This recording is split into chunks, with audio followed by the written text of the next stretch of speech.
మాట్లాడతాడు పోలీసులతో. ఇదేం పద్ధతి? దేనికోసం చేస్తారు? అసలు నేను చేసిన తప్పేంటి, నేను చేసిన అన్యాయం ఏంటి? ప్రజల కోసం బరాబర్ ఆ క్వారీలో ఇబ్బంది అవుతుంది, ఇల్లీగల్ గా నడుస్తుంది క్వారీ.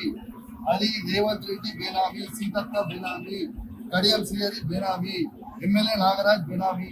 వాళ్ళ బేనామీలకి కొద్ది ఎన్ని రోజులు రాస్తారు? ఇదేం పద్ధతి? అసలు ఇదేం నాకు నోటీస్ ఇవ్వకుండా మీరు ఎట్లా అరెస్ట్ చేస్తారు? రేవంత్ రెడ్డి చెప్తే మీరు అరెస్ట్ చేస్తారా? రేవంత్ రెడ్డి చెప్తే మీరు అరెస్ట్ చేస్తారా? రేవంత్ రెడ్డి ఇదే కాదు కదా, రేవంత్ రెడ్డి రేవంత్ రెడ్డి కదా. ఇదేం పద్ధతి? ఇది పద్ధతి కాదు కదా. ఇదేం పద్ధతి? ఇది పద్ధతి కాదు కదా. ఇది పూర్తిగా అన్యాయం. రేవంత్ రెడ్డి గారు పెట్టుకున్న అక్రమ కేసు ఇది. కమ్నాపూర్ మండలంలో గుండేడ్ గ్రామంలో ఇల్లీగల్ మైన్ నడుస్తా ఉంది.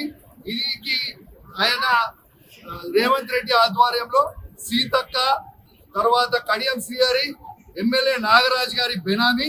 ఖచ్చితంగా నిలదీస్తాం, ఖచ్చితంగా అడుగుతూనే ఉంటాం, ఊరుకునే ప్రసక్తే లేదు. మీరు చేస్తున్న అన్యాయం.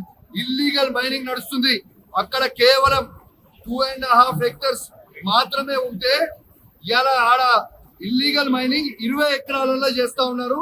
గుండేడ్ గ్రామ ప్రజలందరికీ కూడా చాలా ఇబ్బంది అవుతా ఉంది. గుండేడ్ గ్రామ ప్రజలు మొత్తం కూడా ఇబ్బంది పడతా ఉన్నారని చెప్పి కూడా ఈ సందర్భంగా తెలియజేస్తా ఉన్నాను. ఆ ప్రజలు ఇలా హెల్మెట్లు పెట్టుకొని మరి చేసే పరిస్థితిగా ఉంది. ఇలా ప్రజలందరూ కూడా గమనించాలి. ఇలా రేవంత్ రెడ్డి గారు చేస్తున్న అక్రమ అరెస్టులు, అక్రమ కేసులకి నువ్వు రేవంత్ రెడ్డి గుర్తుపెట్టుకో. నువ్వు ఎన్ని కేసులు పెట్టినా, ఎన్ని బెదిరించినా భయపడేది లేదు.